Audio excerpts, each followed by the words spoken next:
What's up, peoples? Morning.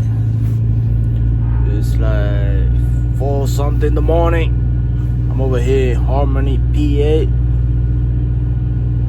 Today is Wednesday. They just gave me a door. It's docked. Waiting for the phone call. But anyway, I just want to show you guys and girls another example,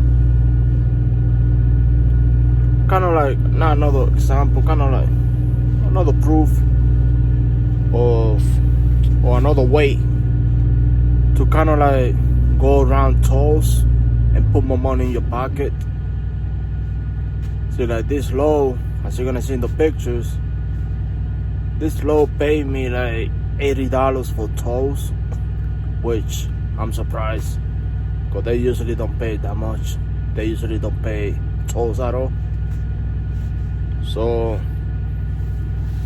I was in Maryland, around over there, 95 Northeast, I believe, Maryland. So I kind of like took the 95 South, 695 West to grab the I-70 West. So the GPS and Qualcomm, whatever, wanted to take me through tolls, to grab 70, 76 West, to grab I-79 North, and all that is tolls almost. So GPS said that I should have spent like $112 around there. So, like my previous video showing the toll route, every time I gotta go around that way, I usually go 68 and 79 North. I know it's a lot of hills, but I'm gonna show you the proof why I always do it. I'd rather spend a couple extra gallons than expend tolls, because that's a lot of money, man. So I'm gonna show you in the picture. So as you can see over here, this is what they pay me for tolls. So because I didn't use no tolls, I went around it. That means that I made that money. So that right there is kind of like extra money in my pocket. So I'm gonna show you how I went around the tolls. So you see here, I was Northeast Maryland. So you can see on the green, it says 324 miles. Should be like 5 hours and 39 minutes. It should cost me around $112 on tolls. As you can see, if I take the blue one, it's more miles, more hours. But I didn't want to go that way because you have to deal with U.S. highways, So I kind of like went around by taking 95 South, 695 West, 70 West, 68 West, and 79 North. Like I said, I know 68 West and 79 North, there is a lot of hills, especially on that 68 West. But for me, it is worth it. You're gonna see it's only like 40 miles different. So as long as you have the time to still make it on time to your customer, that's what I always do. I always go around my tolls. I'd rather drive the extra hours away and put more money in my pocket. Especially nowadays that the lows are kind of like paying, not like usually. So you need to figure out how to put more money in your pocket.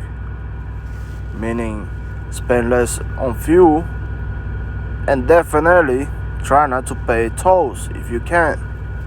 Again, as long as you have the time to still make it on time to your appointment. So on this one, I did it again, like kind of like on the GPS, put my direction, compare the routes, whatever.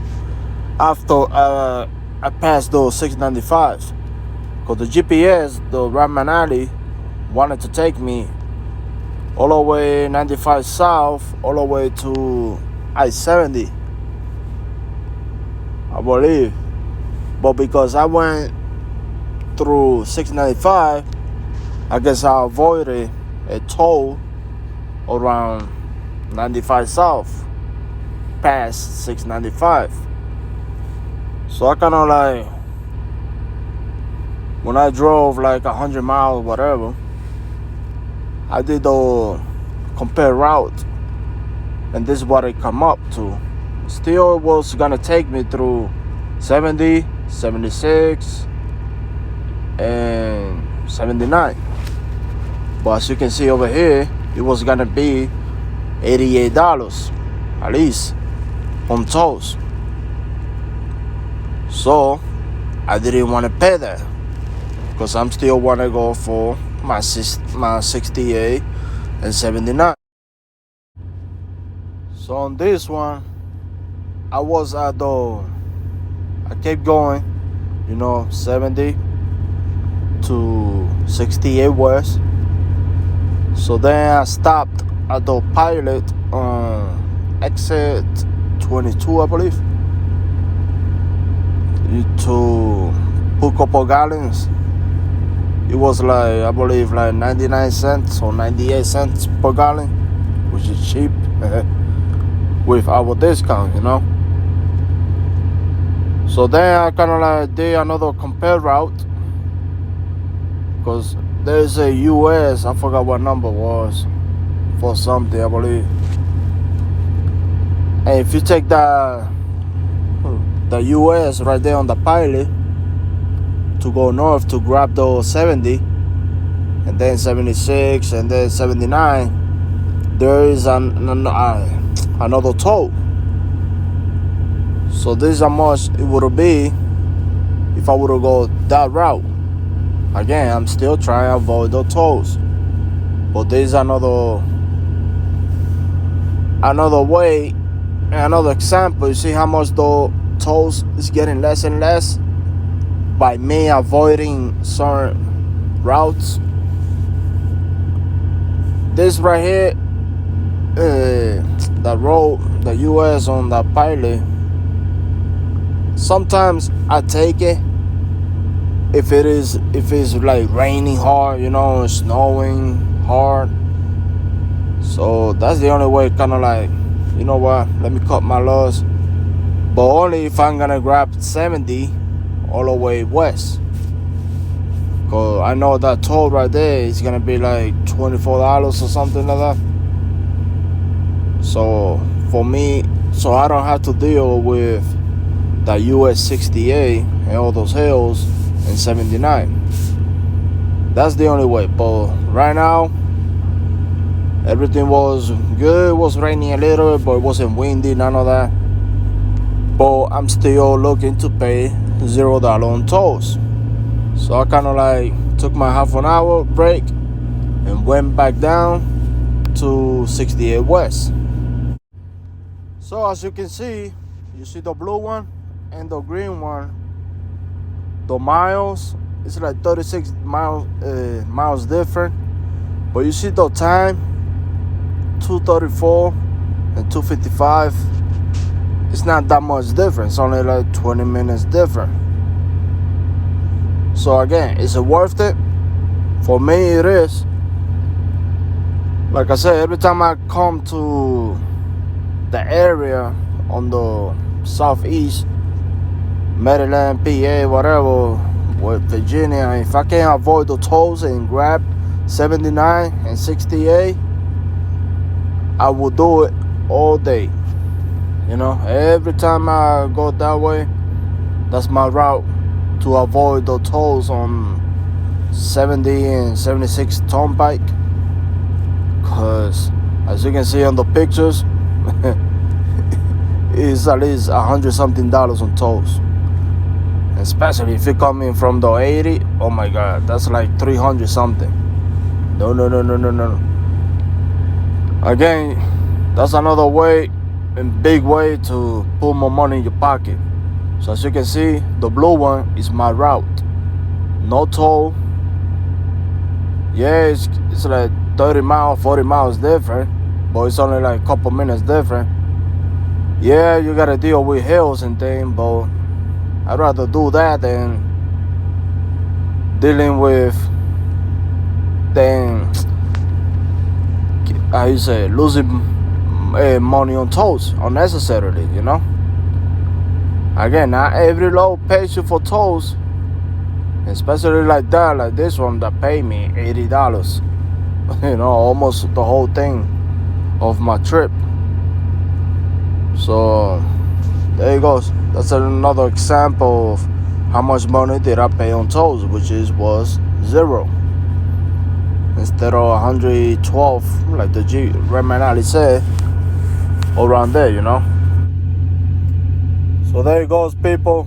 Just a little short video of how to put more money in your pocket, because tolls is one of your biggest expenses that we have out here, beside our fuel costs. You know, like I say, try avoid tolls. That's just a proof of how much money you could put extra in your pocket, and it's not that much different on time. I understand sometimes you don't got no choice, then you tight because you hear traffic or anything, you know. You had a blowout or something, and now you gotta catch up. So you don't got no choice, then stay on route. But if you can still make it on time to your customer, that's right. That's why I have an extra GPS. You know, you could use Ramanali or Germany, whatever you have. A GPS that tells you, like the Ramanali, an example, how much tolls do you have, are you gonna spend, and all that. And I like my Ramanali because I can create my own route and see what's the different miles and time on it. You know, the Qualcomm, you cannot do that unless you keep rerouting it every time you get out of route. So I suggest to buy yourself, invest on yourself another GPS for an emergency too, just in case the Qualcomm goes down, whatever. You don't want to deal with a book, because that book doesn't tell you how much money you're gonna spend on tolls, right? So you buy yourself another GPS, and that will help you a lot, trust me. But anyway, just a little video of how I'm doing it. It's working out for me, and hopefully it works out for anybody out there. Anyway, people, stay safe out there and keep protecting yourself from the virus, whatever's going on, and let's keep it trucking. God bless all, man.